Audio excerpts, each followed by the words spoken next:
see some of these kids. Oh, so that's the pictures we all had in the party. Yeah, where is she? They're right behind you. Oh, When we were, Don't fly, sweetheart. Yeah. Some of these young, you're gonna be out there. That's an icon.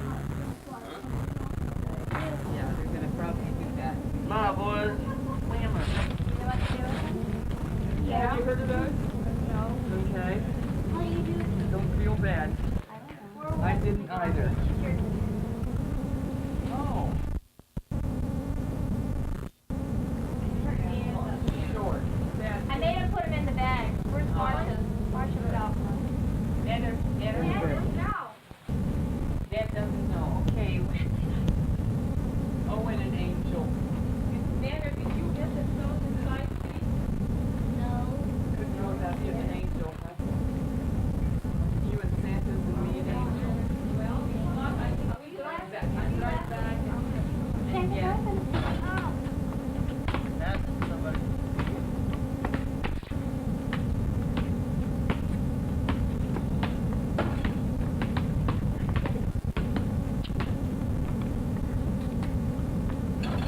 Hey, look what.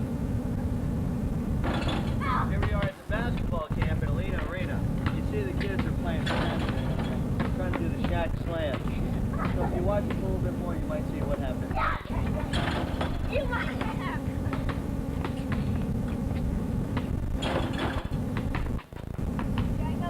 Vanessa, take your radio off if you're going to play basketball. Take your radio and the earphones off if you're going to shoot the basketball. That way you won't fall off and break on you. You know? Throw a little more oomph here.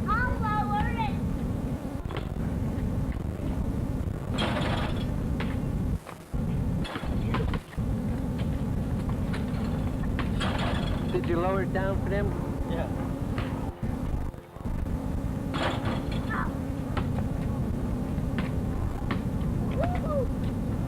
Nice shot. Nice shot. Go for the three-pointers. Three-point shot. Oh! Oh! Talent. Talent.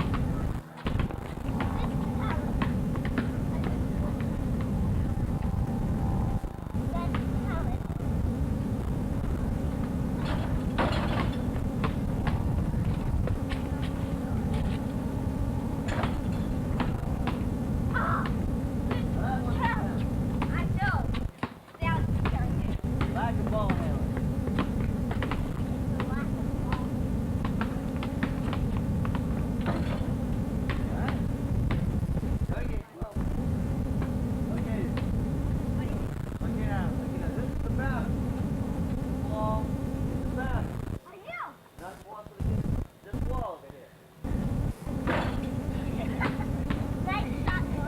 You need more practice.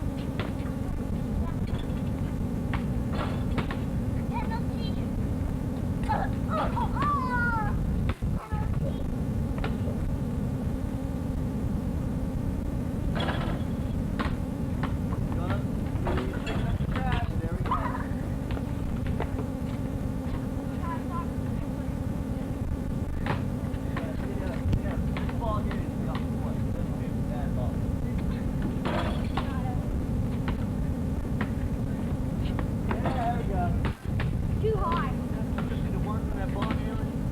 This is my fault. Let's see a shot slam by me. Let's see my shot slam. I'll break with that. You see it on shot slam backward? Yep. Oh, where?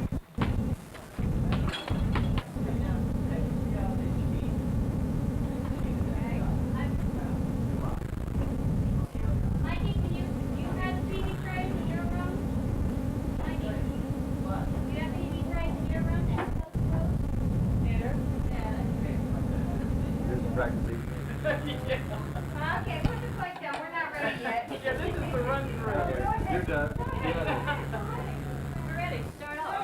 Go ahead, Todd. We're waiting on. I'll be the first one. I'm not shy. Oh, somebody told me that. Hi. A little bit of Harry Carey. That's what this is for, actually. Some people use Greek. Come on, Nate. Get over Big play to be for the. Let's go, guys. What? I feel a little bit guilty, but not too much. Got me.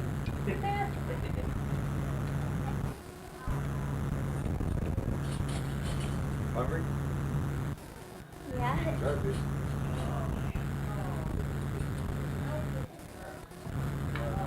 Deadbeat.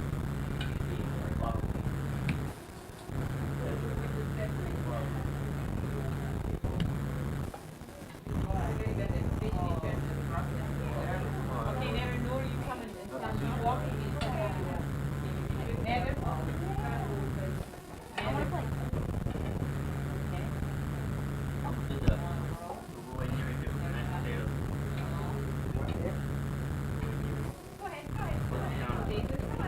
Oh.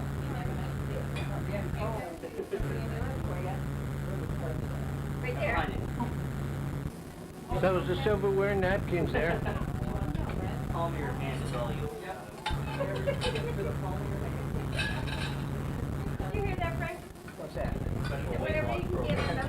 in the palm of your hand, a special weight loss program. It's called Eat and Run. I could use a weight loss program, but I'm not gonna worry about it today. No, Christmas time. Yeah. Now, where's Squirt go? Oh, that's just our eating bird was going.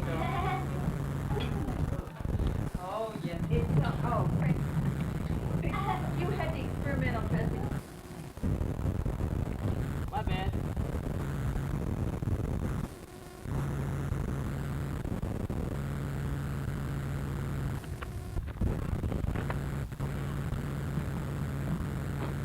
That was fun. That's my fault.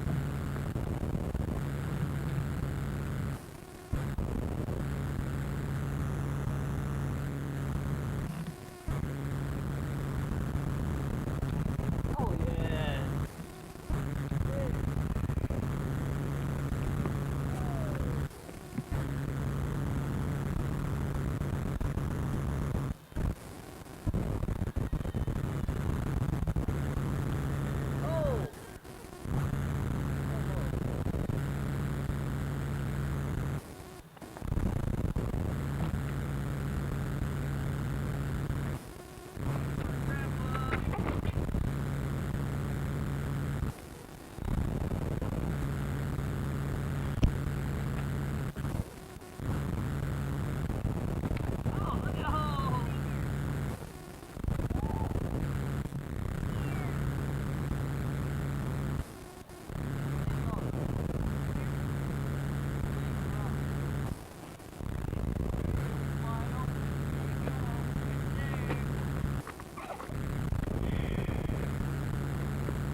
killer of Darlene Roy's ex-husband and is serving a life sentence when he escaped. Jane Littell joined with life in downtown Orlando with more. Jane? Well, Barbara and Ken, as you heard, prison authorities describe the 5 escapees as extremely dangerous. One woman from the Orlando area, Darlene Roy, says, believe it. She has come face to face with one of those escapees, Hector Rivas, at her ex-husband's murder trial 3 years ago. And she believes Rivas, who was on the loose, could kill again. Fear for your family out there. Darlene Roy says her life will never be the same.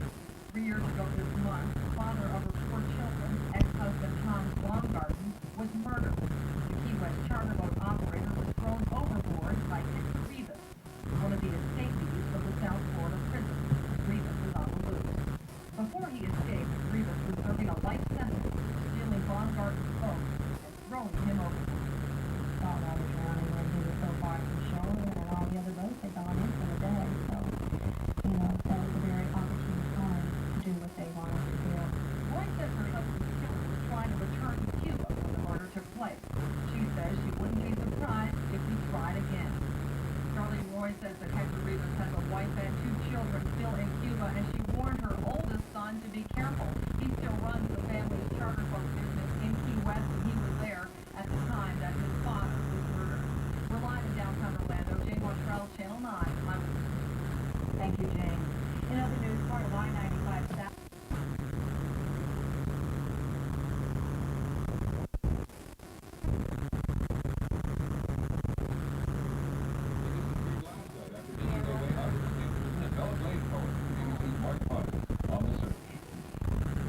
Today, inmate workers filled in the tunnel, which was only a few feet from a prison tower. Last night, 6 prisoners escaped through the hole that came out under a sidewalk next to the prison fence. One of the men was captured nearby, but the rest got away. All of them are first-degree murderers serving life sentences. Prison officials say the inmates dug the 45-foot-long tunnel from underneath a prison chapel, which is built on stilts. They believe the prisoners slipped under the church during services and dug off and on for nearly 3 weeks. As inmates were going in and out of the chapel, we believe that they slipped out of some of these, went under the chapel, changed into these blues, did their digging, changed back into their blue clean uniforms, came back out and joined the inmates as they were departing the chapel. Police throughout South Florida were put on alert, and residents in the nearby town of Belle Glade were told to be careful. But many here believe the prisoners are long gone. I'm not going to go bar my door to get my guns out and put like that. State corrections officials are now investigating how prisoners could have worked here for so long on their escape without being detected. Mark Potter, ABC News, Belle Glade, Florida. In Brooklyn. 3 inmates escaped from there. Channel 9's Ted Scout joins us now live with details. Ted? Bob, tonight about 90 law officers are fanning out over an area of western Palm Beach County in about a 30-mile area around the prison looking for those 5 escaped killers. Now, as you pointed out, an interesting note here, Gerald Abdul-Wasi is the leader of the Glades facility. He was also, as you said, the head of a Polk County facility when there were some escapes there. So for him, trying to explain a jailbreak is nothing new. We have a couple of construction projects going on right now, and it looked like they took some of the material from the construction project, made a ladder, threw it up against a fence, and were able to escape. Abdul Rossi explains a November 1993 jailbreak from the Polk Correctional Institution. In just 2 days, 3 inmates escaped. The following month, 2 more tried but failed. Now, Abdul Rossi is looking for 5 escaped killers from the Glades Correctional Institution in Palm Beach County. When asked about all the escapes, Abdul Rossi said, it's all part of running a prison. When you put people in prison behind bars and they have life sentences, then you got to expect that they want to get out.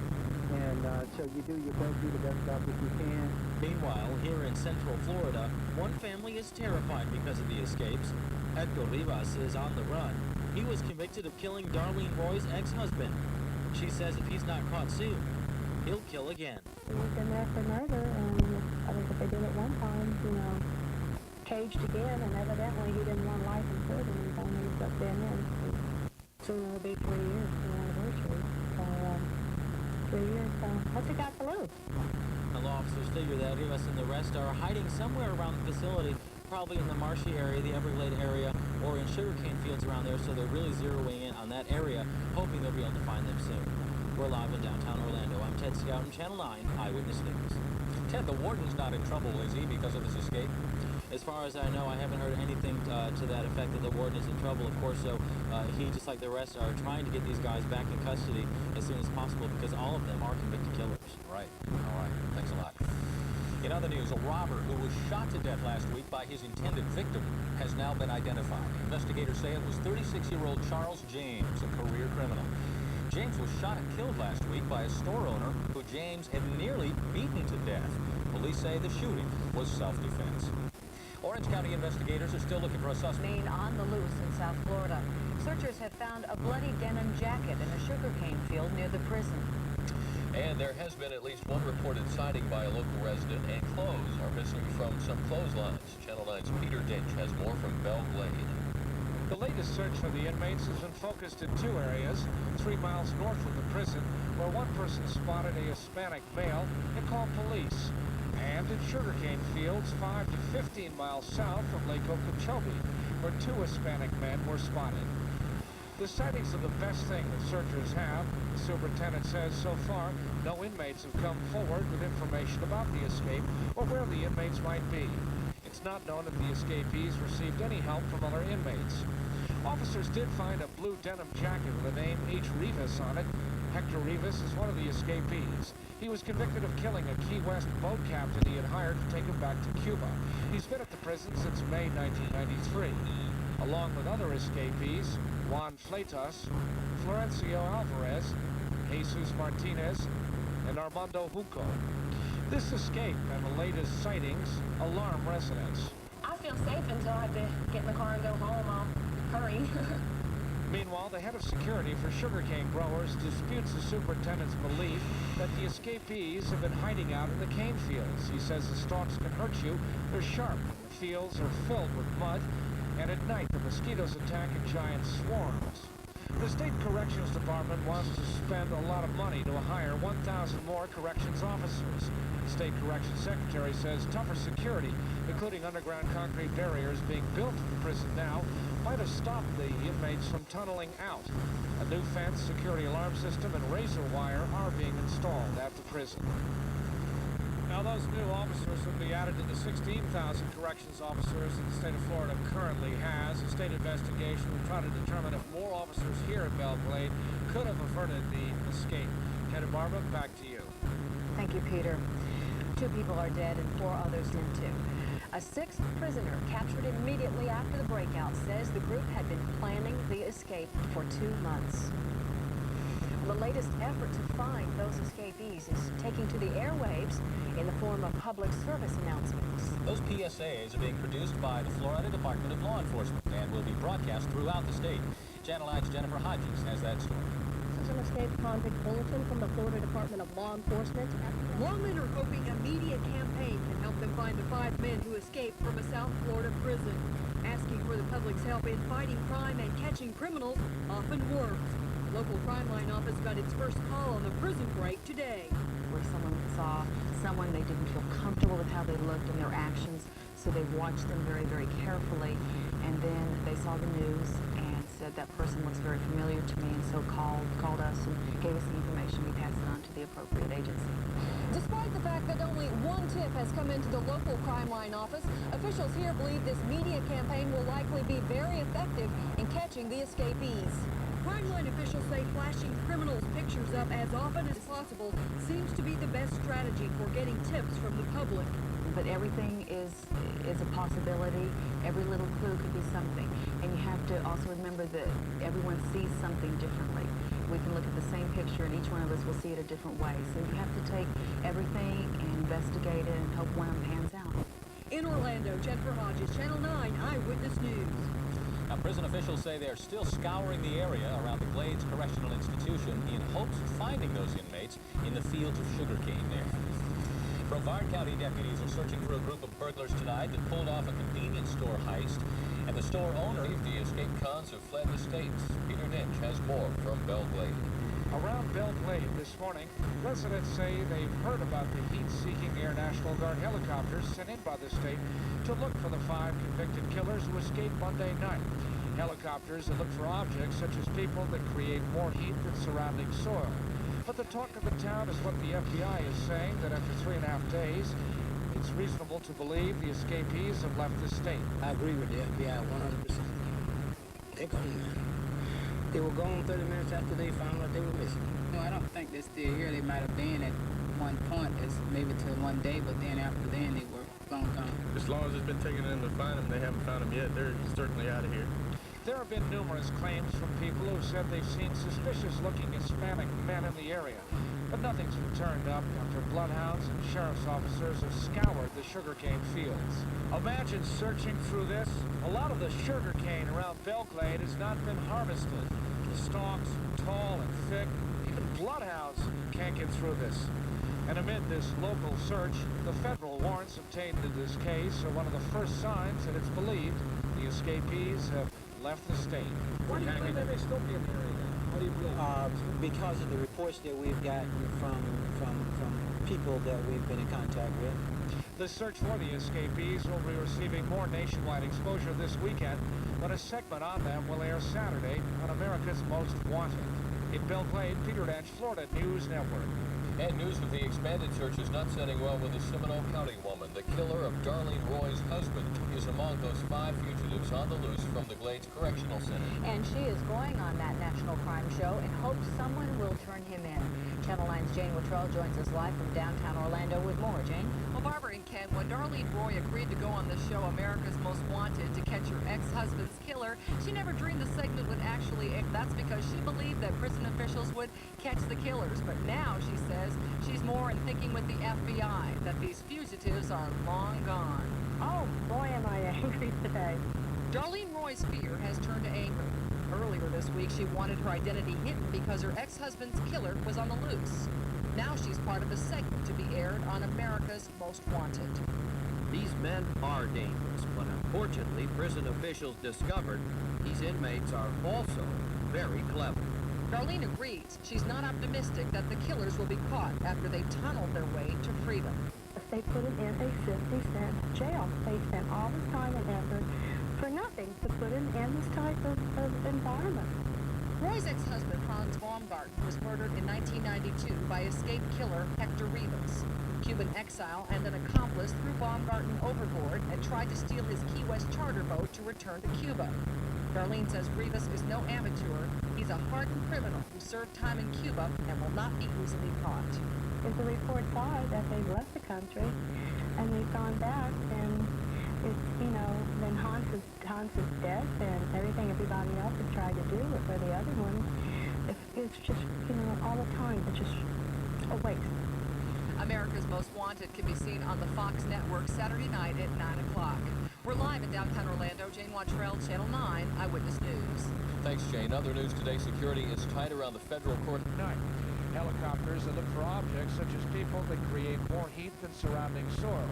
But the talk of the town is what the FBI is saying, that after 3.5 days, it's reasonable to believe the escapees have left the state. I agree with the FBI 100%. They're gone, man. They were gone 30 minutes after they found out they were missing. No, I don't think they're still here. They might have been at one point, as maybe till one day, but then after then they were gone. As long as it's been taking them to find them, they haven't found them yet. They're certainly out of here.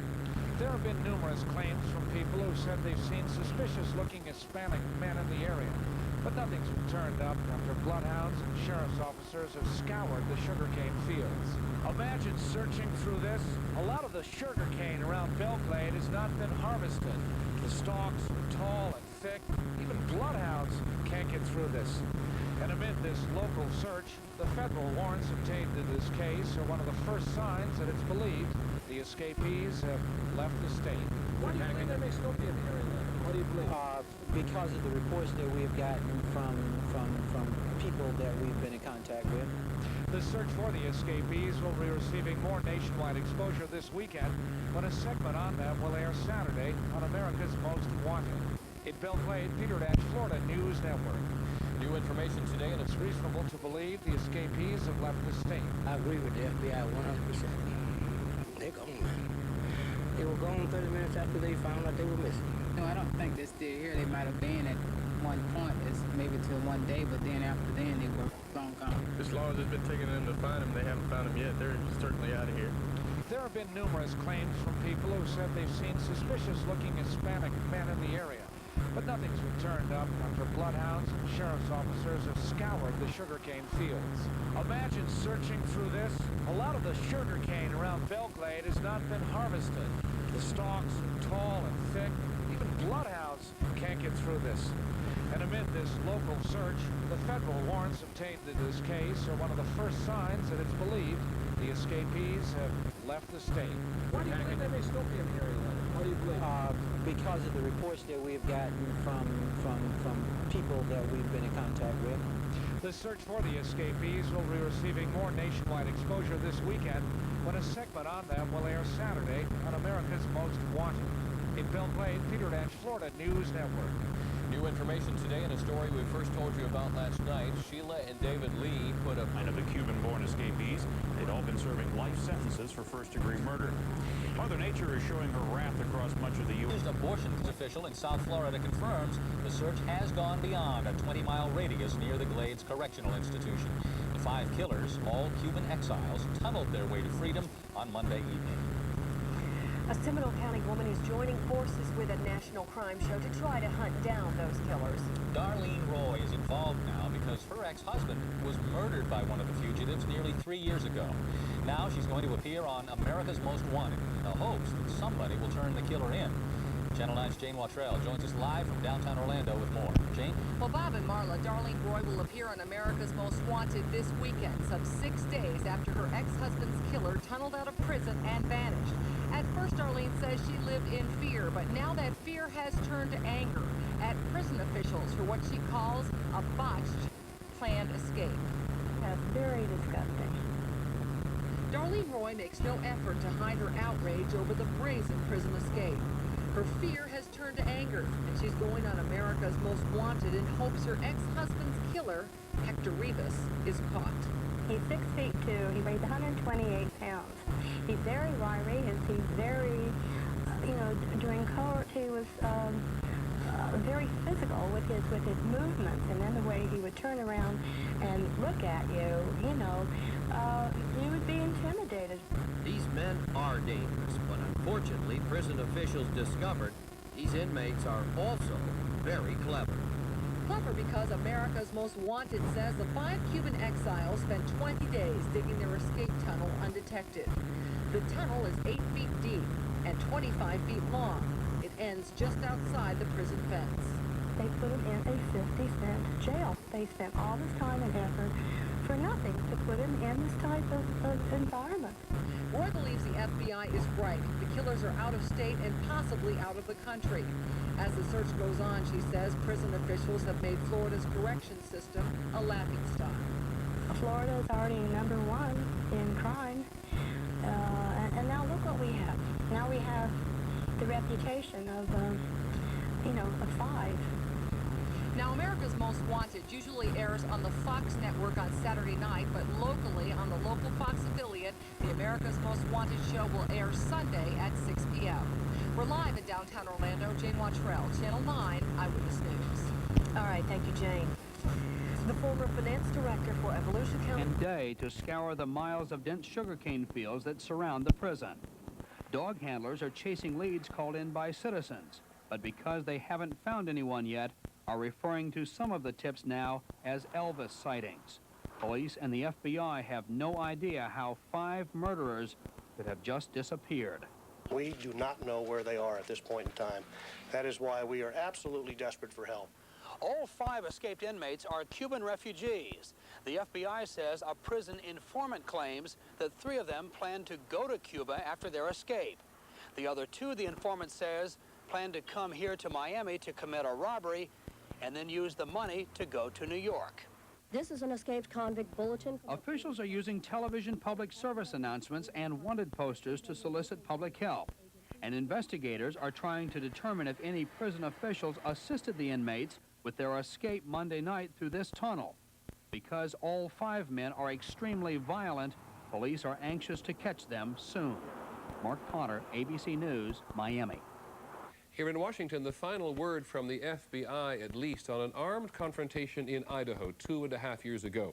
A confrontation in which 3 people died, including an unarmed woman. Today, the director of the FBI... Very physical with his movements, and then the way he would turn around and look at you, you know, you would be intimidated. These men are dangerous, but unfortunately, prison officials discovered these inmates are also very clever. Clever because America's Most Wanted says the 5 Cuban exiles spent 20 days digging their escape tunnel undetected. The tunnel is 8 feet deep and 25 feet long. It ends just outside the prison fence. They put him in a 50-cent jail. They spent all this time and effort for nothing to put him in this type of environment. Roy believes the FBI is right. The killers are out of state and possibly out of the country. As the search goes on, she says, prison officials have made Florida's correction system a laughingstock. Florida is already #1 in crime, and now look what we have. Now we have the reputation of, you know, a 5. Jane Wottrell, Channel 9 Eyewitness News. America's Most Wanted is usually aired on the Fox network on Saturdays, but locally the program will air this Sunday night at 6 p.m. Meanwhile, police are checking out several tips in the case of 4 stolen Rottweiler puppies in each county on Monday night. And the FBI has now joined in the search because it has gone nationwide. However, authorities say 1 or more of these escapees may still be near the prison. A wild car chase through 2 towns ended with the captain. The reward is $5,000 a head. The men, all convicted of first-degree murder, tunneled their way out of the institution Monday night and have been on the loose ever since. An intensive search has concentrated in a 30-mile radius of the state prison in rural Palm Beach County. Daytona Beach police are searching for... CNN's Paul Karen brings us the latest on the search. It's been a frustrating week for South Florida law enforcement. Block 27 off. I got 1 unit going over there. Put another one over there on the highway. Y'all take it if you have to. Authorities follow one of thousands of leads trying to track down the 5 escaped Cuban-born convicts. Tracking dogs on the ground, and National Guard helicopters in the air equipped with infrared heat-sensitive equipment. Yeah, it's still a hot spot. Be advised you are past it. You couldn't locate anything. 1054. And another lead has fallen through for prison authorities.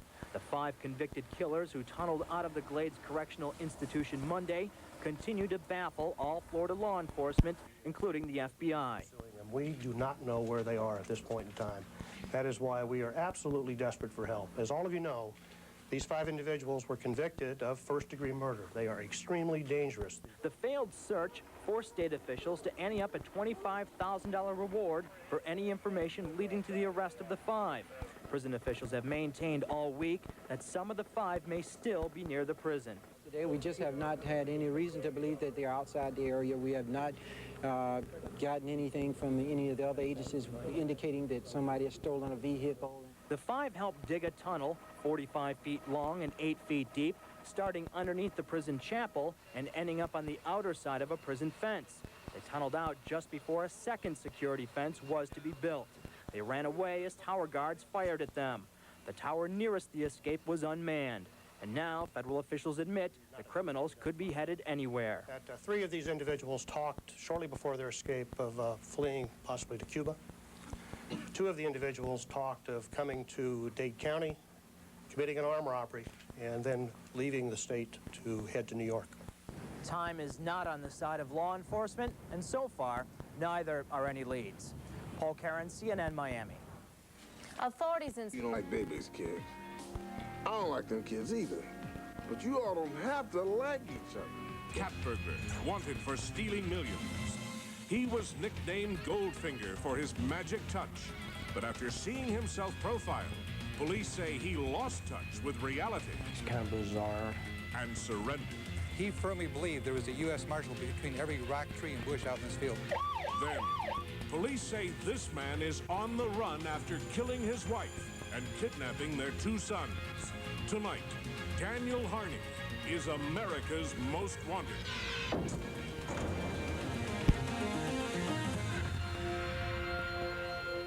These 2 young boys desperately need your help.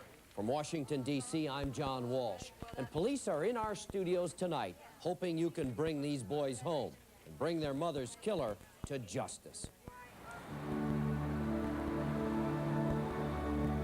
It was the day after Christmas. The residents of historic Ellicott City, Maryland, were getting ready to settle in for a long winter's night. Little did they know that their peaceful village would become a backdrop for violence. This is a brutal, senseless murder that occurred in an otherwise very calm, very sedate neighborhood of a typical upper middle class community. Christmas is a time when families share their joy and love, but for the Harneys, it would be a time when family problems would explode into a family tragedy. Shirley and Daniel Harney and their two children, 8-year-old Ryan and 10-year-old Paul, lived in this expensive house in an exclusive neighborhood. But all was not well, and this past summer, their marriage finally fell apart. Shirley and Daniel Harney separated mid to late summer of 1994. He maintained a residence in Baltimore County, and Shirley Harney maintained the family home here in Ellicott City, Maryland. Police say that their relationship didn't get better. And on the night of December 26th, Harney arrived at Shirley's house at 5 p.m. to pick up his two sons for a holiday visit.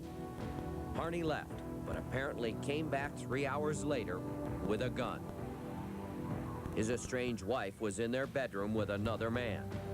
Police say Harney broke in. He forcibly entered the home through a rear basement window. He made his way up to the upstairs bedroom where he confronted Shirley Harney and a male friend.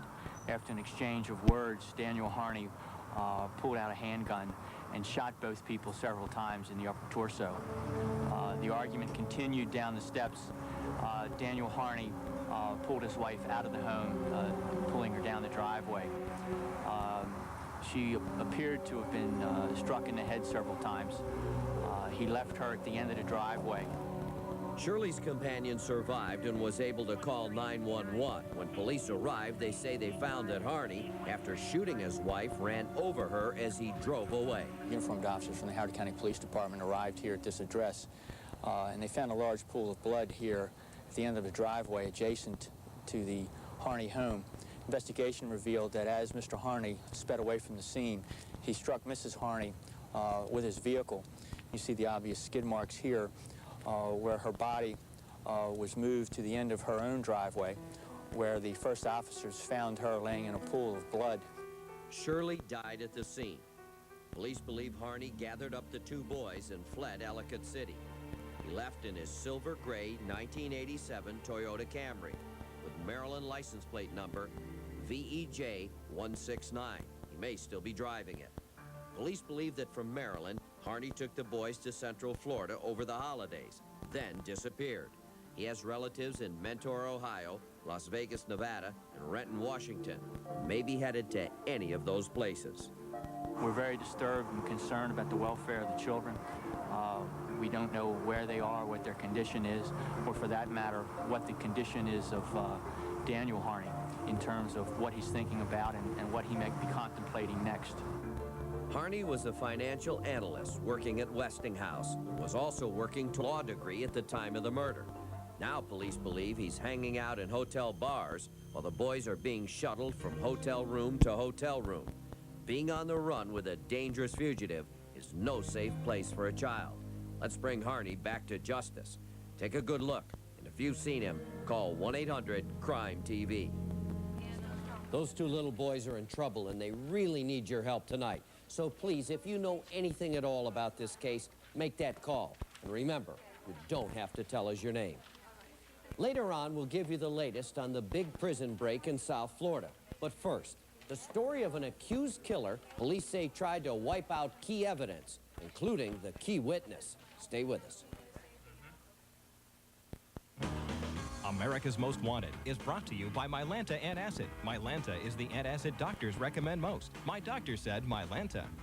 Seen on the streets of Fort Lauderdale appeared to be another random shooting in South Florida. Police now know there's more to the story. The victim was an automobile mechanic named Manny Fernandez, but the bullets were intended for someone else, someone who could be the chief witness against one of America's most wanted. I believe when Manny got shot, those shots were meant for me. His name is Randy Tundador, and his former boss is one of America's most wanted, Bentsi Muram.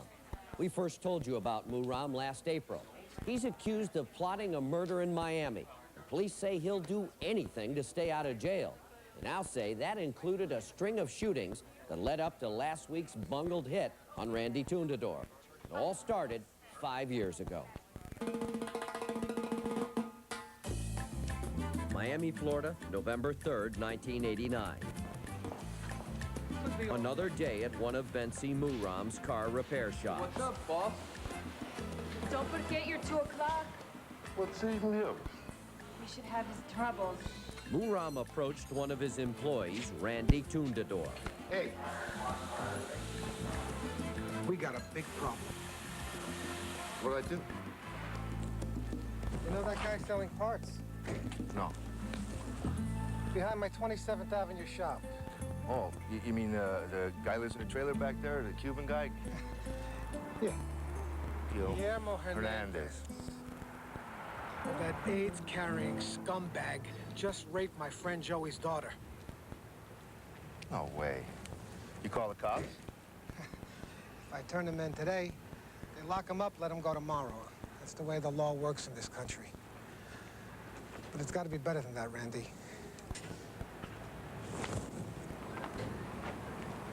I need a favor from you.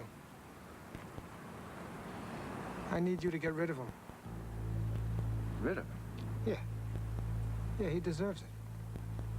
Oh, I don't know, Benny. I mean, you know I'd do anything for you, but... When I met you, you were nothing but a down-on-your-luck punk! But now you're like a son to me. Huh? Doesn't that mean anything to you? I'm not asking you for the world, Randy. All I'm asking you to do is... Benny, I know what you're asking me to do, but I just can't. Oh. You think I'm asking you to do this for your health? Huh? How does $10,000 strike you? No, Benny, I can't.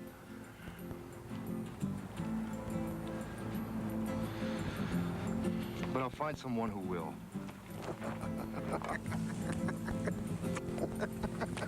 That someone was George Prieto, a 26-year-old Cuban who also worked for Muram. He was having a tough time making ends meet. A guy like that raping a little girl, he deserves to die. How much? 10,000. Tell Benny I'll do it. Police say a first hit wasn't successful, but on January 11th, 1990, with Randy at the wheel and George Prieto at his side, Bentsi Muram's hit wouldn't fail again. A prostitute working the nearby street witnessed everything that happened next.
Approximately 9 months after the homicide, an anonymous tipster called and advised that Bentsi Muram had taken out a $500,000 insurance policy on Guillermo Hernandez. That is the reason that Guillermo Hernandez had been killed. Randy was arrested in the spring of 1993, on first-degree murder charges. Up until that time, Randy did not know that there was an insurance policy out on Hernandez. Looks like your friend Bensi Moran set you up. There was no AIDS. There was no rape.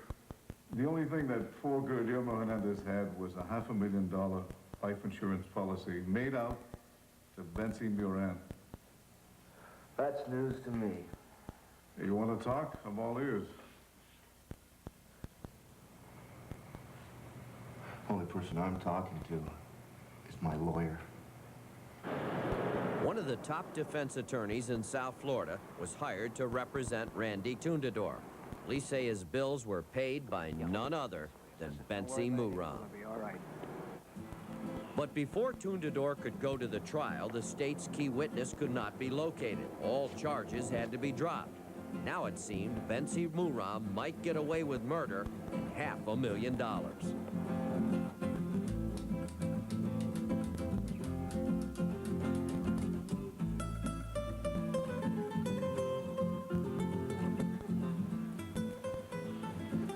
As soon as he was released, Randy confronted Muram armed with the real reason Hernandez was murdered. You lied! But police say Muram would strike back, and hard. A short time later, Detective Dangler was summoned to a critical care unit. Randy, what happened? I got a call from Bensi. They wanted me to drop a car off State Road 7 store. So I did. And when I got there, he wanted to show me some pictures of a calendar he was making. Oh, this is nice, Benny. This one's a little out of focus, though. Benny?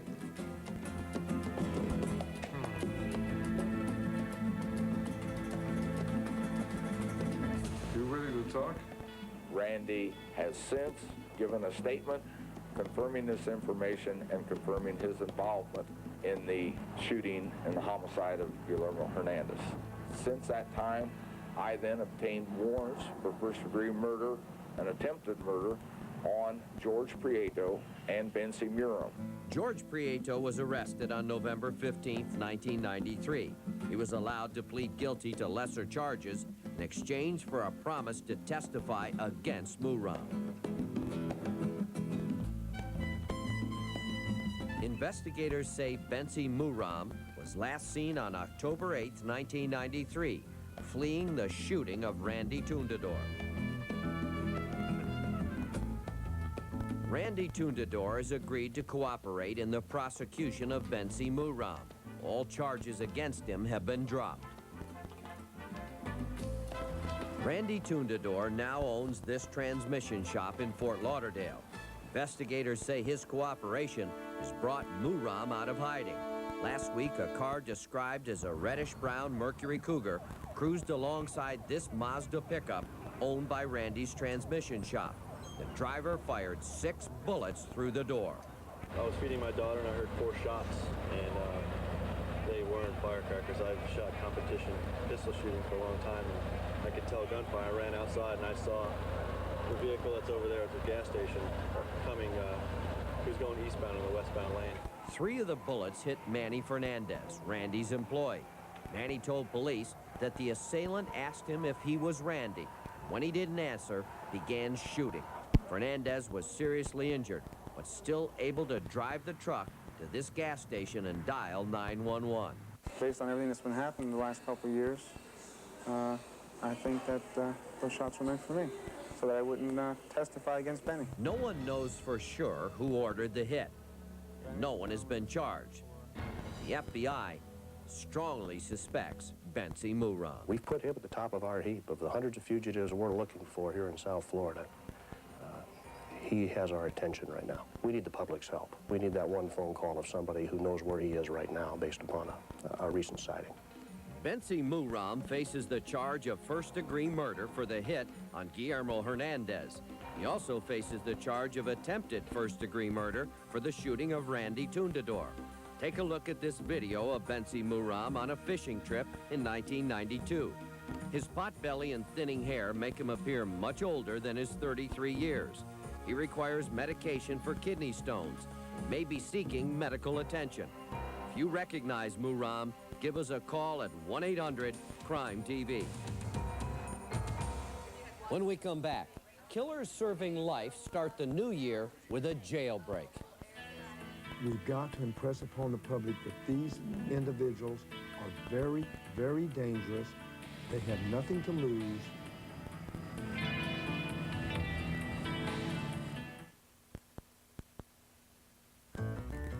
Right now, Karen Geiger isn't thinking about folic acid.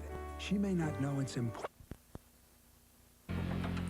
This week's jailbreak in Belglade, Florida has made national headlines. Now it's your chance to help capture 5 cold-blooded killers. Let's close this case tonight. A man who shot and killed his roommate over a bag of marijuana. Murderer who drowned a boat captain while trying to steal a boat to sail to Cuba. A drug dealer killed 2 Colombians at a drug warehouse. A robber killed a man following a restaurant holdup. And a cold-blooded killer who machine-gunned a young man to death. These convicted murderers have created a near panic on the streets of South Florida. They've been free since Monday night when they escaped from the Glades Correctional Institution an hour north of Miami. We've got to impress upon the public that these individuals are very, very dangerous. They have nothing to lose. These men are dangerous, but unfortunately, prison officials discovered these inmates are also very clever. The prisoners, all serving life sentences, knew they'd never make it over the 12-foot fence undetected. So rather than risk going over the fence, they decided to go under it.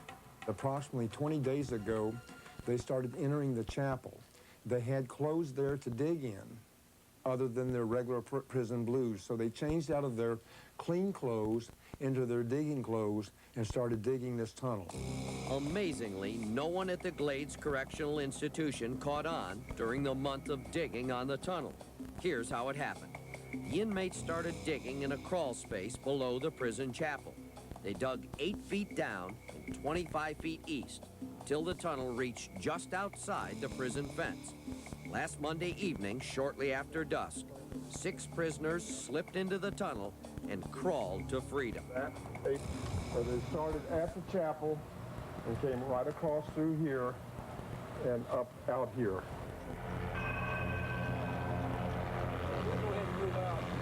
Despite a massive search, only one of the escapees, Felix Carbonell, was captured that night.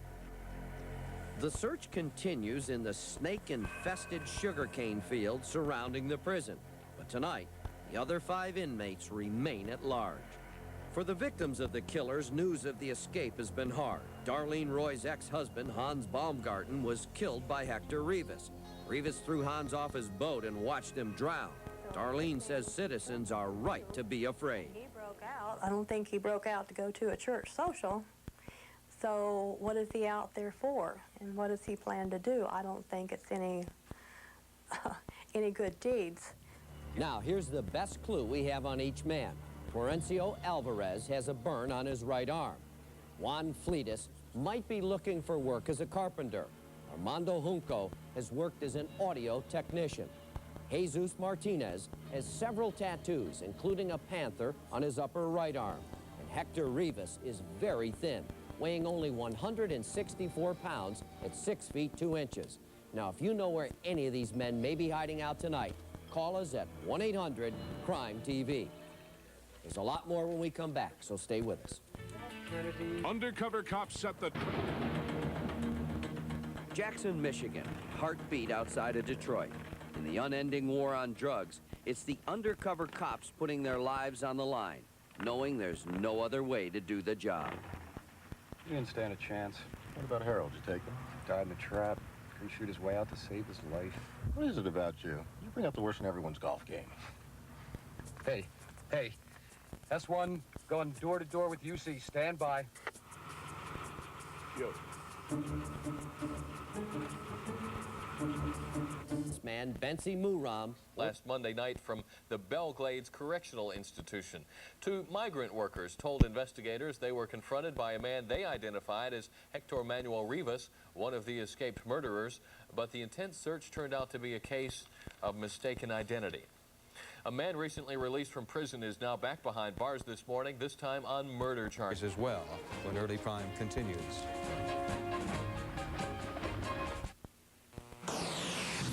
Buddy. 1 week after 5 dangerous criminals fled an antiquated Florida prison, their pursuers are without a break, and as CNN's John Zarella reports, prison officials fear this daring escape may indicate troubling times ahead. Where are they now? 1 week after 5 convicted killers tunneled their way out of a prison in Belglade, Florida, state and federal authorities remain stumped. Prison officials believe the men may still be hiding in the cane fields that surround the prison. But there are reports 3 of them talked about going to Cuba when they got out. Mark Baumgarten fears for himself and other boat captains if the Cuba plans are true. One of the escapees, Hector Rivas, hired Baumgarten's father to take him fishing 2 years ago. What Rivas really wanted was to go to Cuba. He was convicted of murder for throwing Baumgarten's father, Hans, overboard and watching him drown. I'd love to get my hands on him. We're hoping that when we go shark fishing today that we find him out there floating in a broke-down boat. That's how Rivas was found 2 years ago, adrift in Hans Baumgarten's boat. Baumgarten's concern is shared by attorney Jose Quignon, a one-time prosecutor he helped put Armando Junco away.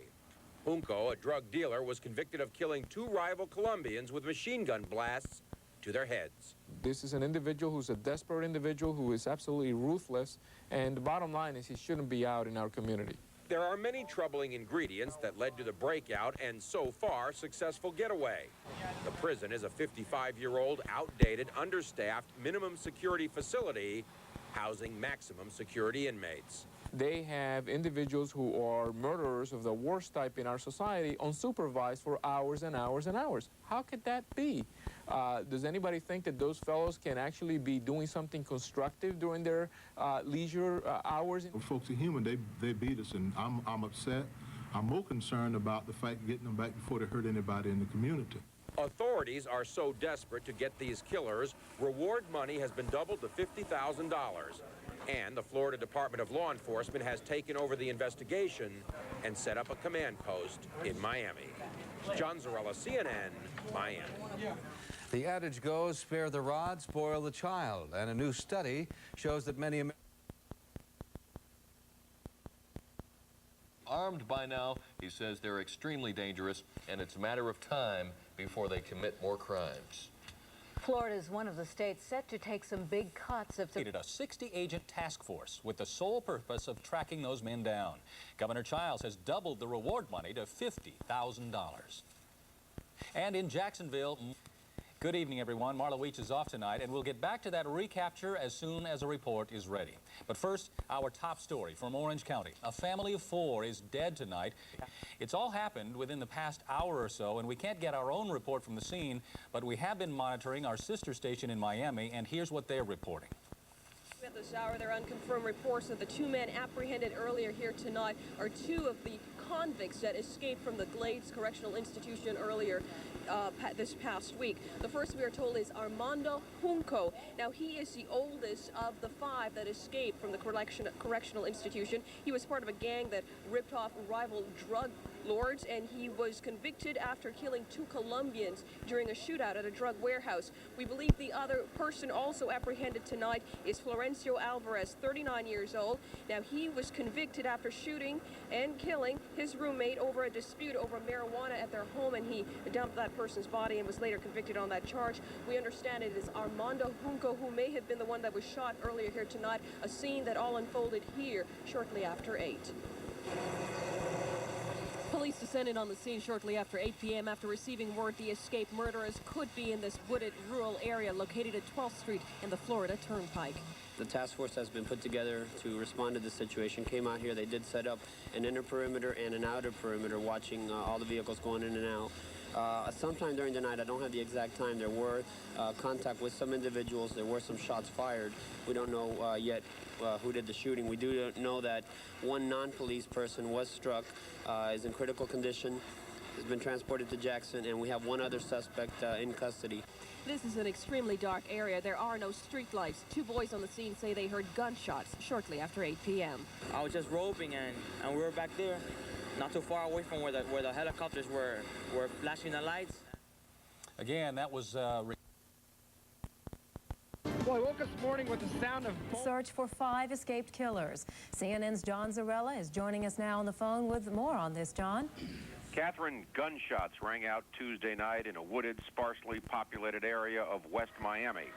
Acting on a tip, 65 to 70 law enforcement officers descended on the area where 2 of 5 escaped convicted murderers, the subject of a nationwide manhunt for more than a week, were holed up.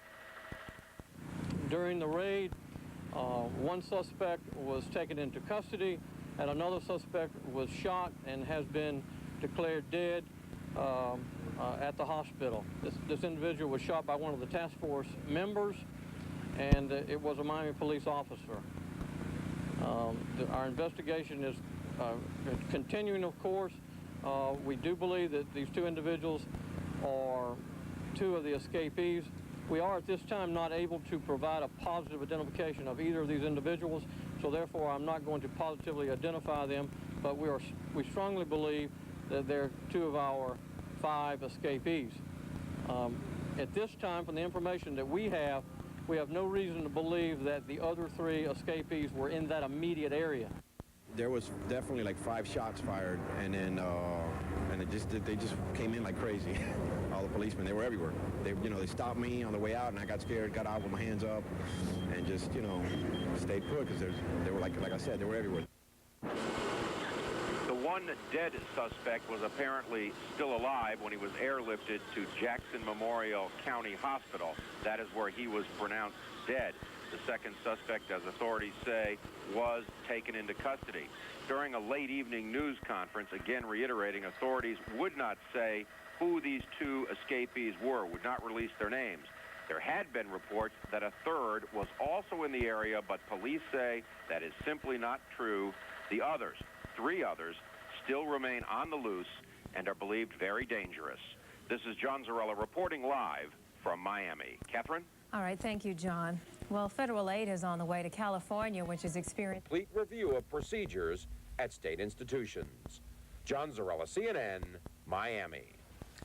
With the dawn of a new day comes flashing lights from police cars making their way through the wooded area the day after, while others stand guard to make sure no one goes inside, where the 2 escapees had been staying for the past 3 days. In addition to Metro-Dade Homicide conducting their full investigation related to the shooting itself, I'm sure that those investigators are looking for any indications or any information that might, further lead to where they've been, or for that matter, if anybody else has been with them. Desperate men on the run, able to escape prison, but not able to escape police in Dade County. One escapee, believed to be Armando Junco, was shot by a Miami police officer after a task force of several law enforcement agencies descended upon the area at about 8:30 last night, leaving the few others living in the area wondering which direction they should take off to. I was the last one because I had a stud horse that I was training, and he was trying to bite me, and I was, kick me, and when I came down here, I was, trying to keep the horse away from me, and the cops were pointing the guns at me, and I was like, okay, who's going to do something first? Are they going to shoot me first, or this horse is going to bite me, Escapee number 2, believed to be Florencio Alvarez, was apprehended and taken into custody and is now being questioned about what he may know, while investigators look for something, anything they may have left behind that could possibly lead them to the other 3. That was Gail Bright reporting. Philippines president is assuring the world Pope John...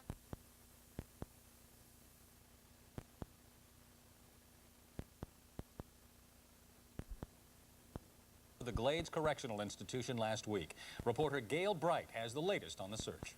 Shocked that they were staying here. A homemade hideout for 2 convicted murderers, now the site of an intense police investigation.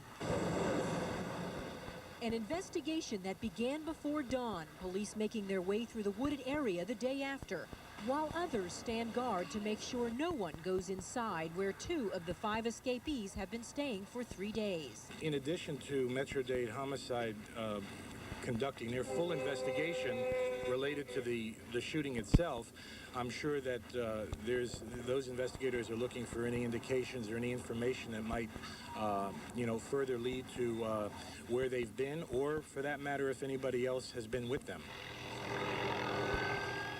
Desperate men on the run, able to escape prison but not able to escape police in Dade County.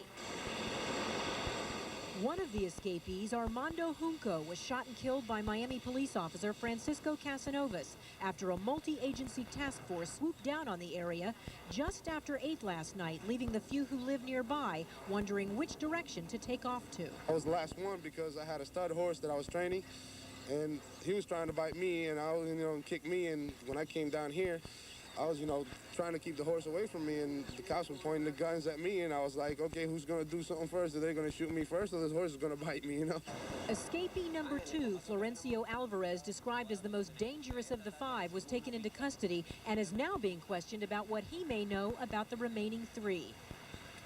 That was Gail Bright reporting. The prison superintendent says he has not given up hope that the escapees are still nearby because there's no indication that they've gone anywhere else. More than 100 law enforcement officers are now scouring South Florida looking for the remaining 3 escapees. A Lake County teen accused in the murder and... Reported from the jail to the courthouse, about 40 sheriff's deputies are now combing a 5 or 6 square mile area just east of Dade City.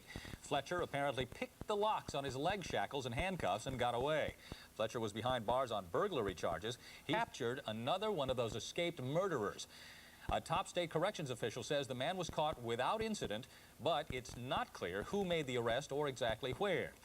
You may remember 2 others were captured last night, one of them killed during a shootout with authorities. All 5 men escaped last week by tunneling out of the Belglade Correctional Institution. And on a side note tonight, 2 homeless men will share a $20,000 reward for tipping police to the whereabouts of those 2 escapees who were caught last night. A major pileup shut down a busy Florida highway.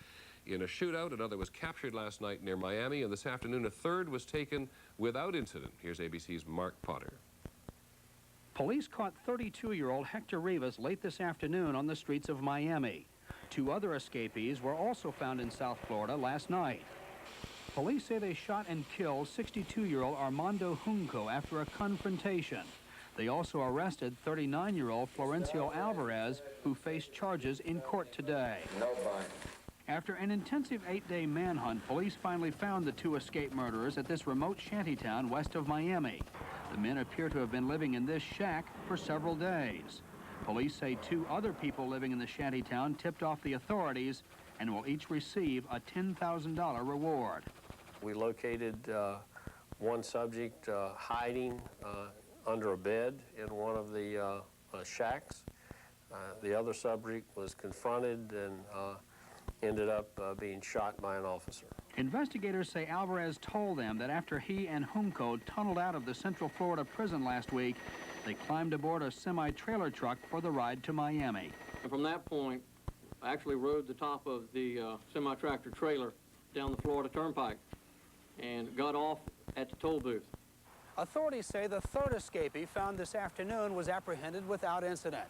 The search for the other 2 continues in South Florida. Mark Potter, ABC News, Miami. In economic news today, the government says that... 2 other fugitives, they shot and killed one of them. The other was taken into custody. Under a special Florida law, he has been charged with 2nd-degree murder for the other inmate's death. All 5 escaped last week from a state prison near West Palm Beach. In Washington, Triple Murders is back in custody tonight. The hunt continues for the final 2. A pregnant woman fights for life after falling from a drawbridge that opened as she was walking across. And authorities capture a man they say was stalking Miss America. WFTV Orlando. Live from Channel 9, Central Florida's news leader. Bob Opsahl, Marla Weech, Danny Trainer's weather, and Pat Clark with sports. This is Eyewitness News Tonight. Good Good evening. Our top story tonight, South Florida lawmen have recaptured a third prison escapee. But unlike last night's fatal shootout, tonight's capture involved almost no resistance from the suspect. Police were able to track down 2 escapees because of a tip from a couple of homeless men. And those men are now eligible for a $20,000 reward. We begin our team coverage of tonight's recapture with reporter Liz Reyes in Miami. Escaped fugitive Hector Rivas is back in custody after 8 days on the run. Miami officer Jairo Lozano apprehended Rivas in East Little Havana. While on patrol, the officer spotted Rivas walking on 8th Avenue between 5th and 6th Street.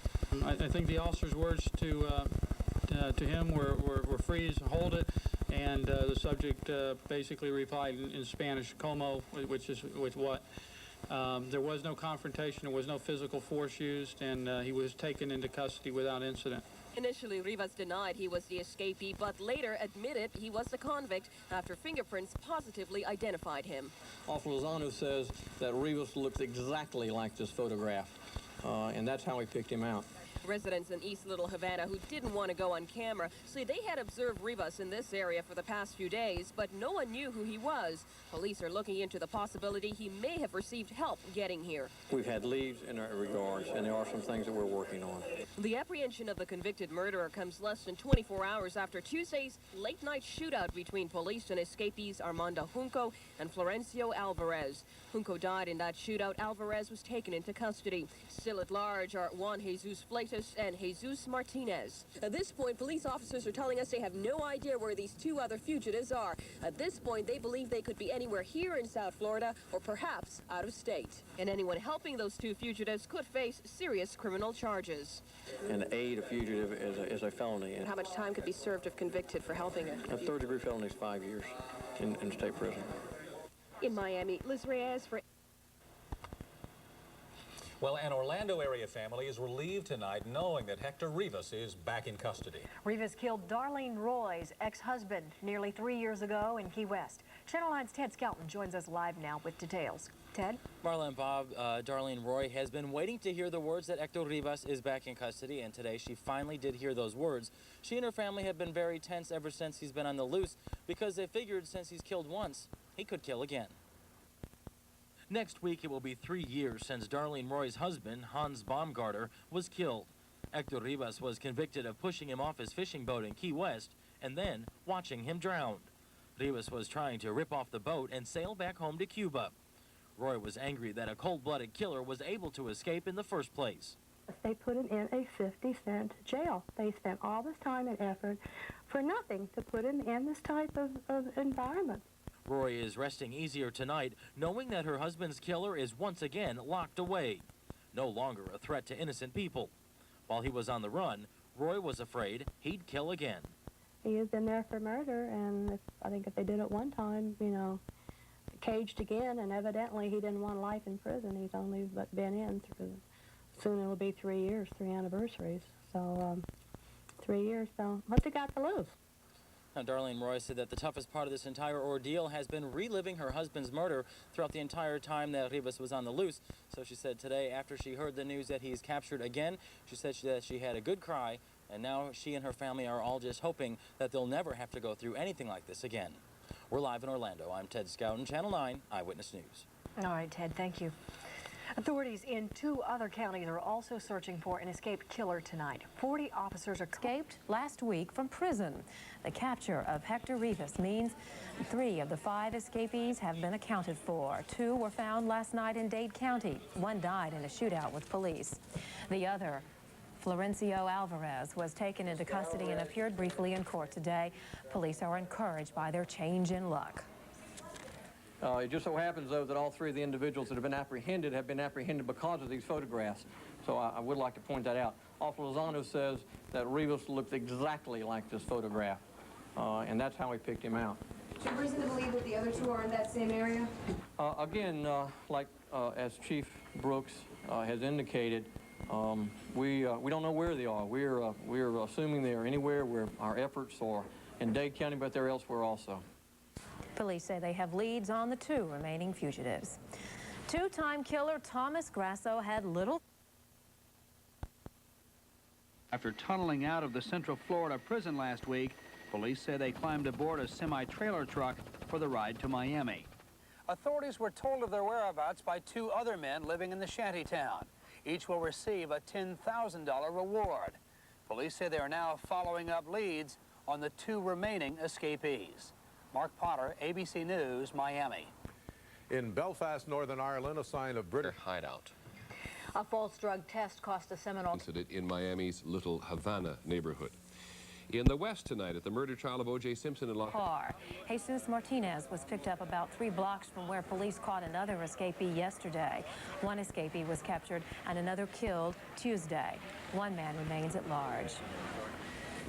In another part of Miami, a serial killer has apparently struck again. 1 was killed in a gunfight with police and 1 remains on the loose. For the latest, let's go live to Eric Glazer in Miami. Eric? Ken, Barbara, 4 down, 1 to go, and we're told lawmen are hopeful this afternoon that this will be an unlucky Friday the 13th for 30-year-old Juan Fleitas. Fleitas is the last of 5 escapees still at large who dug their way out of Glades Correctional Institution on January 2nd. Yesterday, police caught up with Jesus Martinez on the streets of Little Havana and arrested him just 4 blocks from where he had murdered a man 14 years ago during an armed robbery. The arrest also took place just 2 blocks from where agents had picked up escapee Hector Rivas the day before.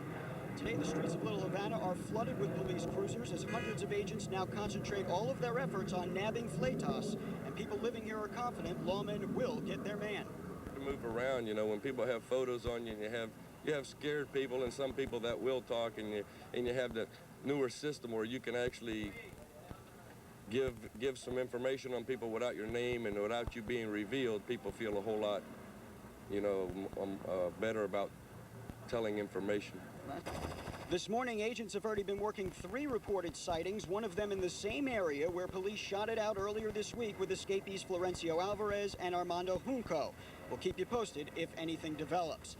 The Florida Department of Law Enforcement is also questioning a woman who offered Rivas and Martinez food, clothing, and shelter, but they're not sure yet if she knew who the men were. So at this point, she has not been charged. Ken, Barbara, back to you. All right, thanks. Other news today, police believe a Stark prison escapee is in the Orlando area. 28-year-old David Wayne. Havana. He was recognized and arrested without incident. Still on the lam is 30-year-old Juan Fleitas. In Miami, there's more information tonight about the latest killing by the Tamiami Trail Strike. Right. They also say they won't be disbanded until 30-year-old Juan Fleitas is caught. Another escaped days. A homeowner in northwest Dade County says he spotted the convicted murderer running through a grassy field near his home. Fleitas and 4 others made their break in Belle Glade January 2nd. Tensions are mounting outside of a Melbourne abortion clinic tonight. 5 convicted murderers escaped from a prison in South Florida by slipping through a narrow tunnel they dug themselves. A task force spent the early part of this week continuing their massive manhunt for the fugitives. Days passed and there were no big breaks in the case. No good leads as to the whereabouts of the 5 men. But all of that changed by midweek. 3 of the fugitives were weeded out. It began early Tuesday evening. About 5 o'clock, 2 citizens came to the Florida Highway Patrol Station in Miami, and they brought with them some information that led the Highway Patrol troopers there at the time to believe that they had identified 2 of our suspects, 2 of the escapees from Belle Glade Correctional Institute. Officers discovered that 2 of the men, Armando Junco and Florencio Alvarez, had been living in this transient area for 3 days.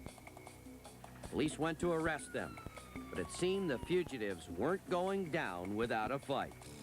They're dangerous people. They're dangerous people, very violent. Armando Junco was shot by police when he tried to flee the scene.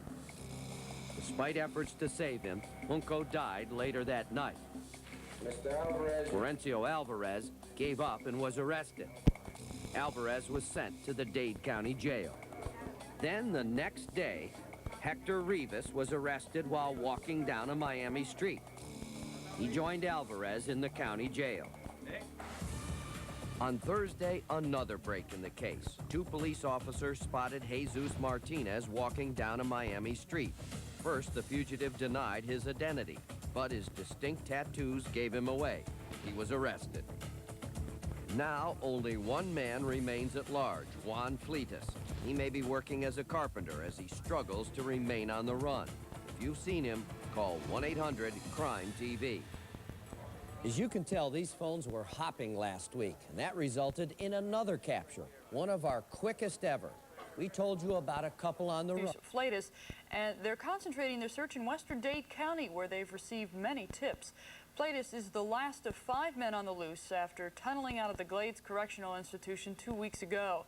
3 were recaptured, 1 was killed. The sole survivor of a crash between a van and... Enforcement arranged to have a banner plane fly over Miami with a message in Spanish. It says, "Johnny, we love you. Please turn yourself in." Detectives hope the banner will lead to a tip. And in Tampa, an accused rapist was in court today. Juan Fleitas has been on the run for more than 2 weeks now since he and 5 other convicted killers tunneled their way out of the Glades Correctional Institution. The uncle pleaded with Fleitas to give himself up. He says Fleitas' mother is distraught over his escape and the resulting manhunt. There's much more to come on Eyewitness News tonight. Admitted Last of 5 prisoners who tunneled out of the Glades Correctional Institution. Now Fleitas' uncle has commissioned a plane to fly over Dade County with a banner reading, "Juani, we love you. Please turn yourself in, Pepe." And at the Florida State needs to be better coordination within the criminal justice and correction systems. It also says the state must look for alternatives to prison for less violent criminals. still ahead tonight, a feathered friend. Wendy.